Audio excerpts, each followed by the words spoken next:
Verb Network.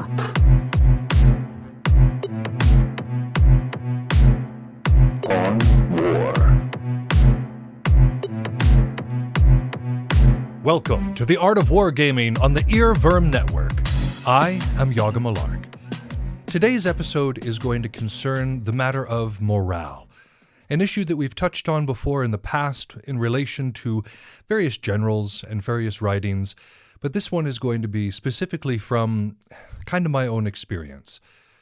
You may have noticed that I haven't been posting very much of late, and as a quick aside on that one, I do want to say I very much appreciate those of you who continue to give to the show. I know that we still have several Patreon contributors that are generously providing support for what we do here. This next weekend, I'm going to be down at Beltane, but I am not going to be using the funds that I have garnered from that Patreon for this trip. And the main reason for that is being that I'm not planning on doing any work while I'm down there. Normally, I would be grabbing some interviews, doing some work while I was away, and that is how I would justify using the funds that y'all so generously provide in order to do so. But as I am not going to be doing any of that work, I'll be saving that money for this summer when I go to Chaos Wars, and I intend on actually giving y'all some content for the generous contributions that you give to the show. The reason for this current deviation from kind of what we've been doing recently is that, well, as y'all know, I don't usually share a whole lot of personal details on this show. I like to talk about my wargaming experience, the people I interact with, the things that I see, but I don't often talk about myself or kind of what's going on in my personal life. But I think that those of you who are loyal listeners, those of you who have stuck around, deserve to know that for the last 6 months or so, I've been going through a divorce. Now, this divorce has been amicable. It has been one where we still enjoy one another's company. There has been no hostility to it. As divorces go, it's about as mild as you can get. But there is still something deeply depressing and deeply affecting about going through something like this, about separating your life from somebody that you've cared about for so long. And it gets to the mind.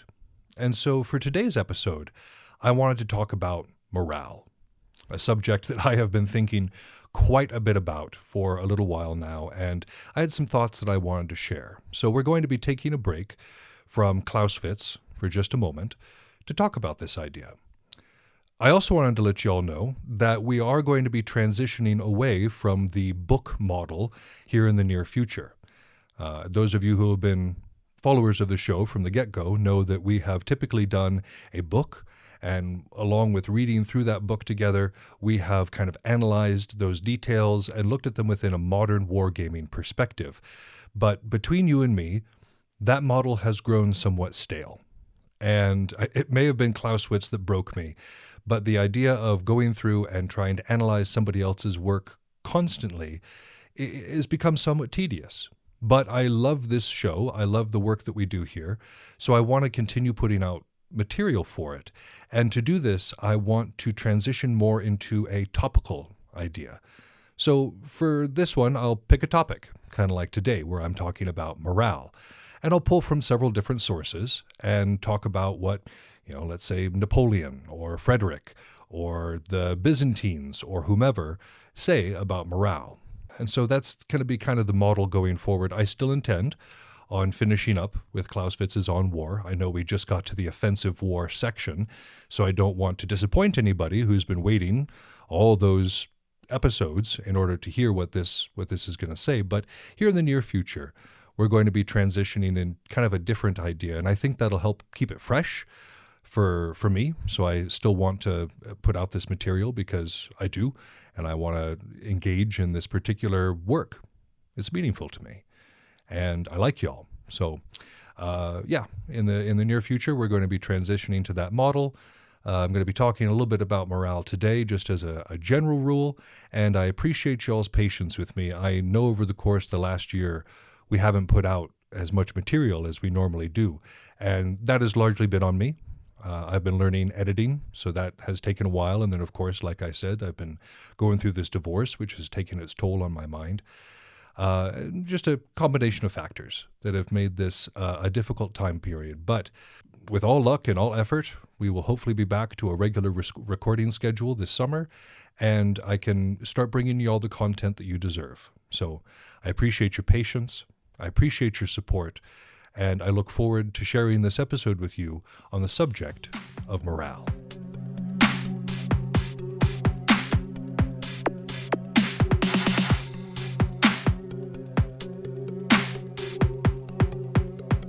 I've hopefully made these ideas, these musings about morale, general enough that they can apply not just to war or wargaming, but also our personal lives. Kind of the way we go about our day and go about living out the struggles and challenges that life brings at us. Because while I wouldn't necessarily say that life is a war, I would say that there is a lot in common with what we would call the struggle that goes behind war. So I've got 10 different points on morale that I would like to share with you today. And I hope that these are not only able to contribute positively to your wargaming experience, but potentially also help in your day-to-day life as well. And I'm going to probably get these laminated and put them on my wall too, so that I remember exactly what I'm talking about here and can try to apply it to my day-to-day life. The first of these points is on a shared culture. I don't think we can overstate how meaningful it is for us to share things in common, whether that be an ethnicity, a religion, a nationality. Something needs to hold us together. Something needs to be the mortar that holds the bricks in the wall together. And when we look back through history, we can see this done a multitude of ways. When you look at revolutionary France, it was political leanings that held that army together. Or even if you look at the Soviets in Russia, it was a political identity that held everything together. And us versus them, whether it was the revolutionary ideas of France or the communist ideals of the Soviets, it was a cohesive bond that kept people together.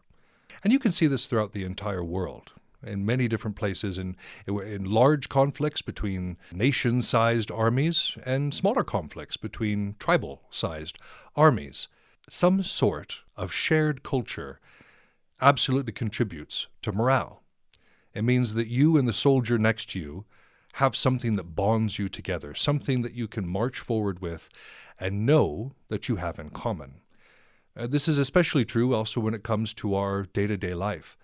It can be exceptionally alienating to be around people who don't have anything in common with us.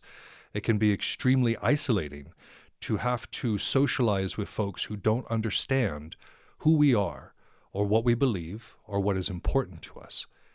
So having some form of shared culture, something that you can lean back on and say, hey, even when the fighting gets tough, even when the night looks darkest, we have something in common that we can rely on together and therefore hold each other up with that. So that's our first point, is some sort of shared culture, whatever that might be.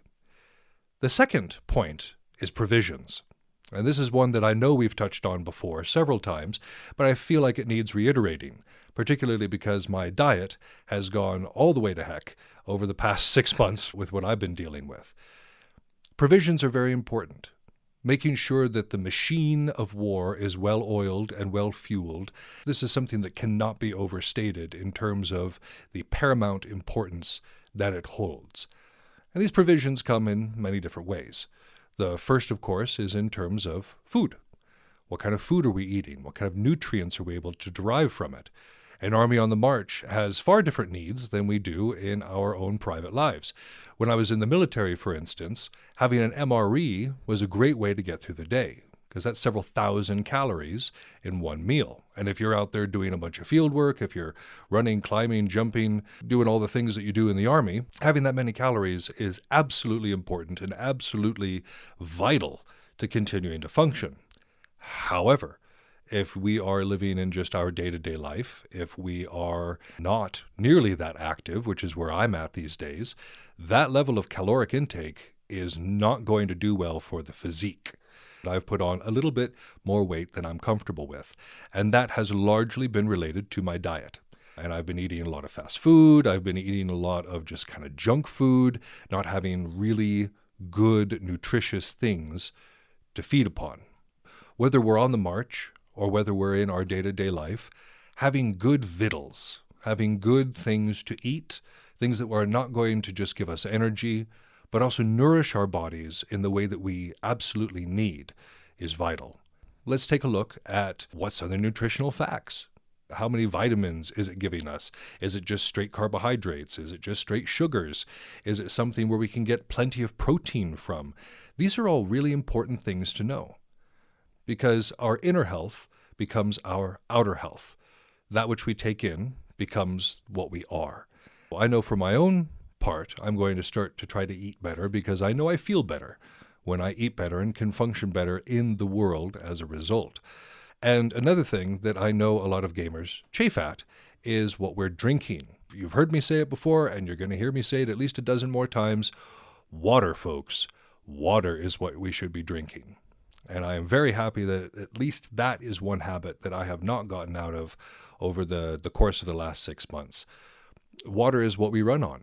Water is what we largely constitute as. Having stuff that is not water, especially stuff that is super high in caffeine, is not good for us.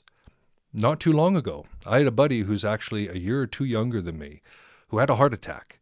And one of the main contributing factors to his heart attack was the amount of caffeine that he drank. Now, this is a guy that if you saw him without a Mountain Dew in his hand, it was a rare day. But that just kind of drives home that point about what are we drinking?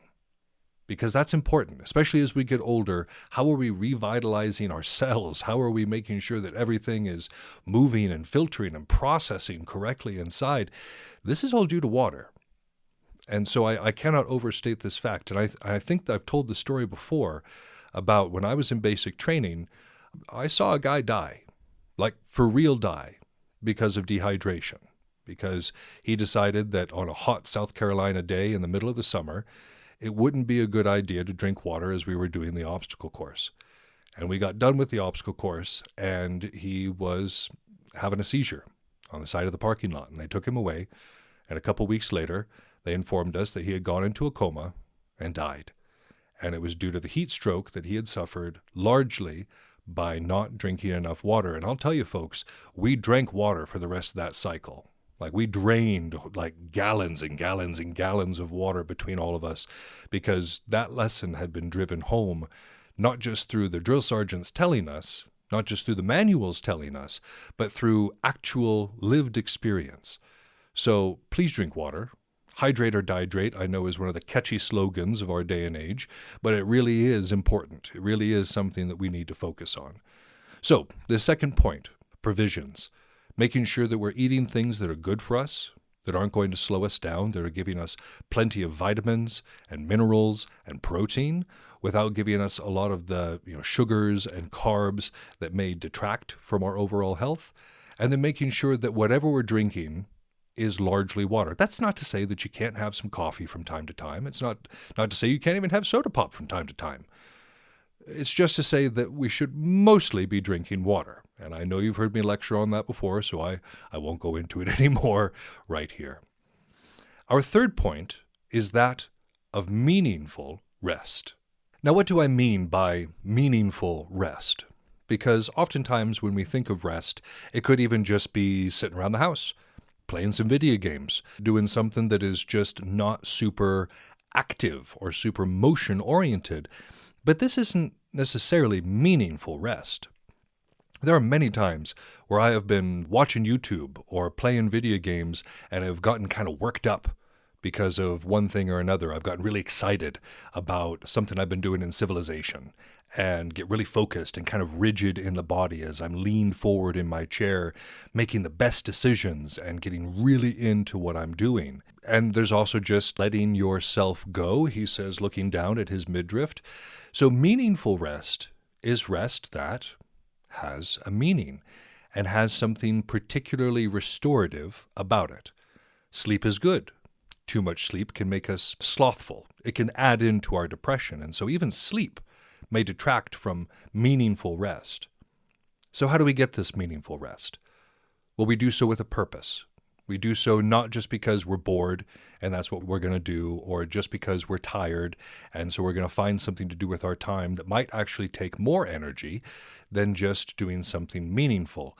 But meaningful rest can even look like something active. It could be going for a walk in nature and letting ourselves be revitalized. I know here in Montana, one of my favorite hikes is by Kootenai Creek. And the whole time you're walking, you can just hear the creek bubbling and gurgling as it's going down through its passage, and the air smells fresh, and it just is a completely revitalizing experience. And even though on the body it may not be as restful, to the spirit it is extremely restorative. And for our bodies, too much downtime can actually be detrimental for us. It can actually take away from our battle readiness. And so the difference between meaningful rest and just kind of letting ourselves go, it can be a fine line, but it comes with purpose. It comes with understanding that we're doing it for a reason and that we're doing it in a particular fashion that is good for us. So find whatever your meaningful rest is. And I'm not saying anything bad about video games. Part of my wargaming experience, as I just mentioned with Civilization, is with video games. So I'm not trying to shame anybody for being gamers here. I'm just saying that, and those of you who are gamers, if you're honest with yourselves, you can probably agree with me that it isn't always particularly restful. So, read a book, meditate, go for a walk outside, hang out outside if you have a yard to do so. Whatever it is that brings energy back to you, whatever it is that leaves you rested and refreshed for the next battle to come, that is meaningful rest. And it's going to be a little bit different for each person. It's going to be up to you, the individual person, to really know what meaningful rest means to you. But it's worth it. Because if our rest can be meaningful and truly restorative, that means that we're able to get up and go when we need to get up and go. It helps our gaming experience. I know that when I've rested meaningfully, I can think clearer. My reactions are faster. And of course, my body doesn't hurt. So for our third point here, meaningful rest is something that absolutely 100% contributes to overall morale. And kind of in this same idea, on the other side of it, is self-discipline. Now, the self-discipline kind of relates to a few of the things that I've been talking about here before. But for my own sakes, let's go into something a little bit anecdotal here. I recently figured out that there's a little app on my phone called DoorDash. Now, DoorDash and I have become good friends, and DoorDash has become a wonderful eroder of my self-discipline because, for 23 hours a day, I'm pretty good about staying away from sweets, for instance. I'm pretty good about managing my intake on those. But for an hour a day, I really experience some pretty severe cravings. And in the past, that has been mitigated by the fact that, I live a decent ways away from where I could buy such things. And so if I wanted them, I'd actually have to get up and go and get them. I often, most of the time, did not do so because I didn't feel like putting forth the effort to go and do the thing. And so I had discipline, but it wasn't mine. It was something that was inflicted upon me by my circumstances. Then I found out that there's DoorDash. Then I found out that I can have a DoorDasher go to the store for me and pick me up some Ben & Jerry's ice cream. My midriff does not appreciate this particular discovery. And this brings it back around to self-discipline, understanding what we need bodily, mentally, and then actually being able to follow through on that. And a part of this, of course, is exercise. Exercise can be something that we very much fall into a habit of doing and we really enjoy. There have been periods in my life where if I went a day without doing 50 push-ups, it was a weird day. Push-ups were my bread and butter. I loved me some push-ups. I loved me some PT. But you start to get older. You start to get health issues. You start to get a sedentary job. And suddenly it becomes more difficult and less immediate to do those things. You just don't think about them as much.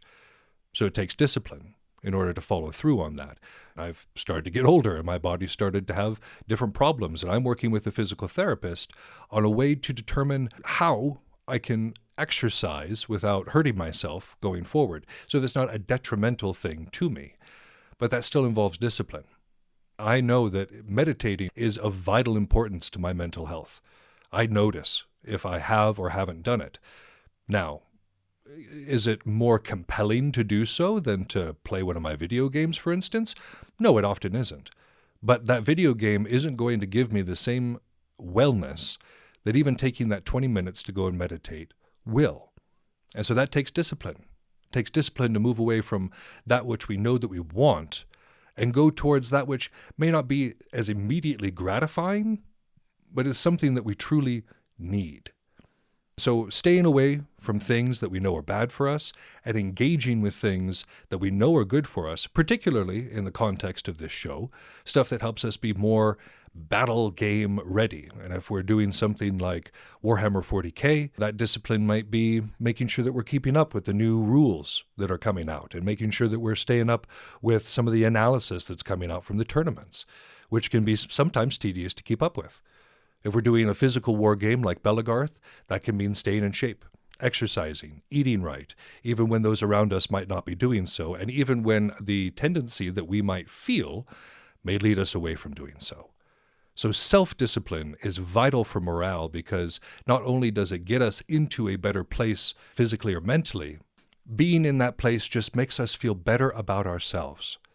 I'm not looking to be as rail skinny as I was when I was younger. I know that to expect to look like I did in my early 20s is folly. And in fact, it would be exceptionally unhealthy were I to be that same weight again.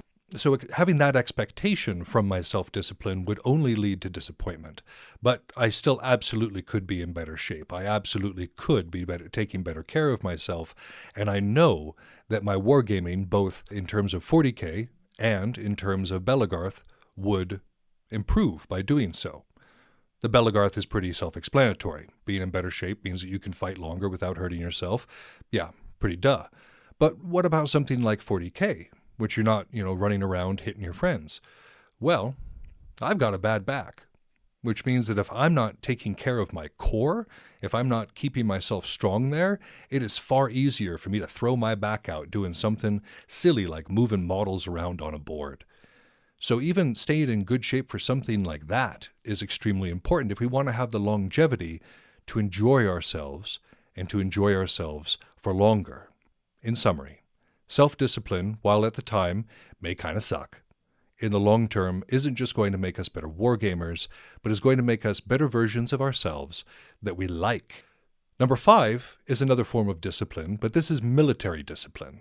And this is something that comes in a larger group context. And so in this particular idea, we're going to be thinking about teams in terms of something like Belagarth or another form of physical wargaming. Military discipline means being able to move together and act together in a way that actively contributes to our military success. And that comes with working together. You don't necessarily have to be doing drills constantly, although that is an option. But it's a matter of making sure that you are training the same way and understand the same tactics. Are you going to be doing line tactics? Are you going to be doing wolf pack tactics? If so, what is the patterning for the way we're going to be going about this? All of these things contribute to our military discipline. That military discipline is also how we do our weapons upkeep, how we do our armor upkeep. All of this stuff contributes to the wargaming in particular. In terms of something like 40K, it could even be making sure that we are practicing regularly so that we know how our army works. We know how they move, we know how they position. Those little tiny half-inch adjustments that can make all the difference for most conflicts or most engagements that we might have. So military discipline isn't just about the self. It's about the things that contribute to the overall war effort of our particular organization or of our particular game that we're engaging with. And that takes on a little bit different picture than self-discipline, which is why I gave it its own category here. Number 6 would be a manageable victory. Going up against insurmountable odds and trying to fight back against something that we cannot win against is not good for morale. We need to be able to be in situations where it is a winnable fight, where we are going up against things that we can succeed against. Not will, mind you, because to have a victory that doesn't really feel good because it was too easy or because it simply wasn't a challenge, yeah, that isn't as good of a feeling as it is when we challenge ourselves but are able to attain victory. So then we have to look at our parameters. What is manageable for us as a victory? Does that mean that we try to summit Mount Everest on our very first mounting expedition?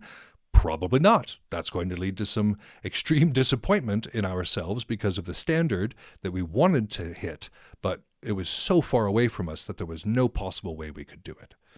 So setting for ourselves manageable victories, manageable battles that, while not guaranteed victories, still are something that we can be proud of and feel good after a good, hard fight in order to get there. Because to constantly throw ourselves up against insurmountable odds or against in unwinnable fights, it just hurts after a while. You just stop wanting to try. And that's just part of the human condition. That's not inherent weakness for any single one of us. It is just part of being human that we don't like to fail. We also don't like things to be too easy because then we get bored and we wander off and try to find something else to do. And so there's a balance to be struck here. Manageable victory is extremely important when we're looking at matters of morale. Number 7 is the right motives. Now you might be thinking, well, we're trying to achieve victory. We're trying to move forward into a winnable situation. Is that not itself a right motive? And not necessarily. You know, you look back at history and you find armies that were mainly comprised of soldiers of fortune, mercenaries, that didn't have very good morale because they weren't there fighting for a cause. They weren't there fighting for king, crown, country, religion or whatever. They were there fighting for the money. So their hearts weren't necessarily in it. And we can see this in places in the world right now where there's a lot of conflict, particularly in Africa, where you have a lot of mercenary activity contributing heavily to the conflicts there. The morale is not great in a lot of those situations because those folks are not there for their own sake. They're not there for their own country. They're there as a matter of a profession. And while morale can still be maintained within that kind of professional atmosphere, for the individual, it's not going to be as meaningful or as nourishing to our spirit as having a right motive. So when we approach wargaming, what is a right motive? Having a good time is a great motive. We all want to win, we all want to achieve victory, but making sure that we're doing so in a way that us and our opponents are having a good time is a right motive. Because that means that we want to come back to the table or to the field. They want to come back to the table or the field, which means the game can keep going and we can all continue enjoying and growing together in these particular communities. Right motives may be camaraderie, making friends, strengthening those bonds. I mentioned in the intro that I'm going to be going down to Beltane and I'm not going to be doing any work while I'm there. And that is by and large because I want to bond with some of my teammates that I haven't seen in a long time. These are folks that primarily live out in Michigan and Tennessee, and I'm up here in Montana. We don't get to see each other very often.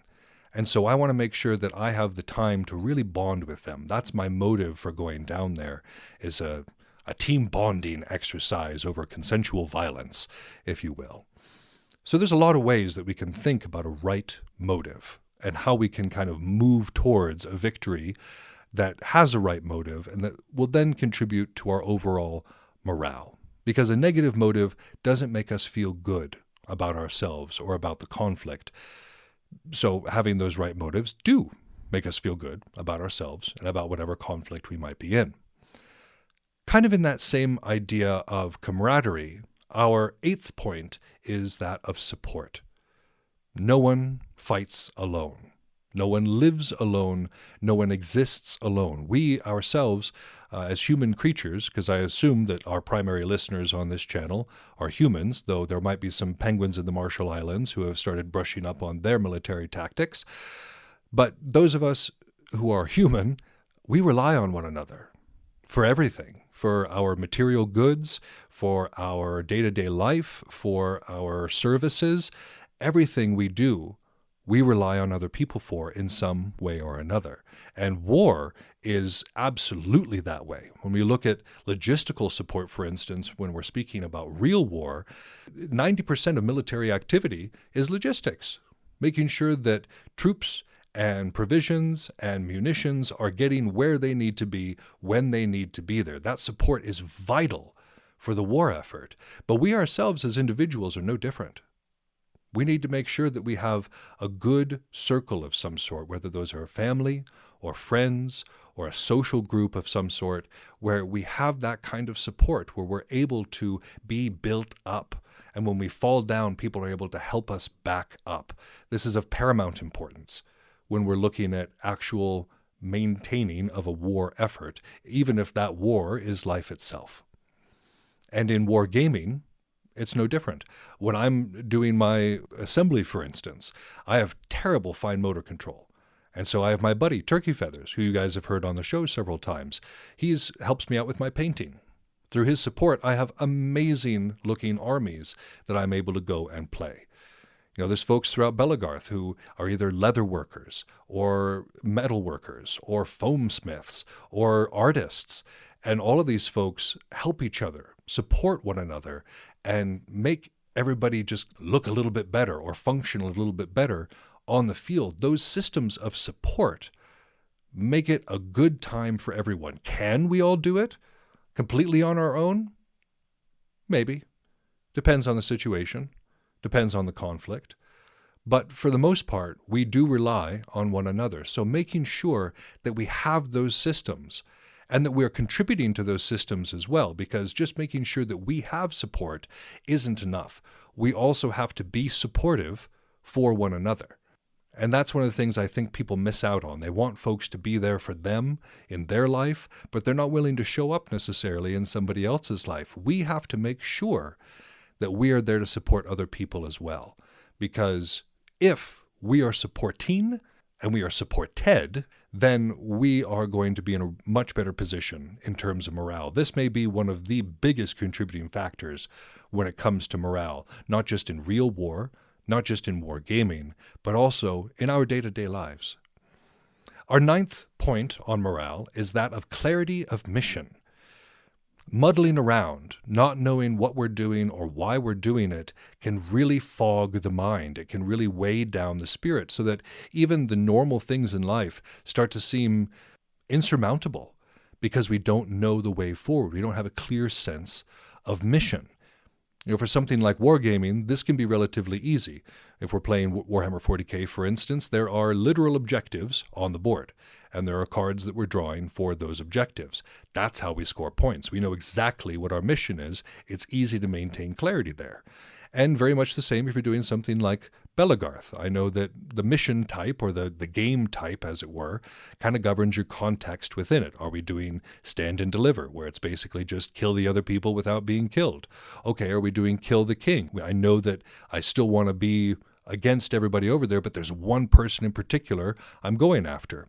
Ring the bell. There's a static objective on the field that I want to go and hit, and so on and so forth. There's a lot of different ways for that mission to be clear, but when we look at real life, sometimes that mission isn't as clear. Are we motivated by a job, by our family, by our gaming life, by our activities that we do? What is our mission? What is our overall purpose for existing and for moving forward?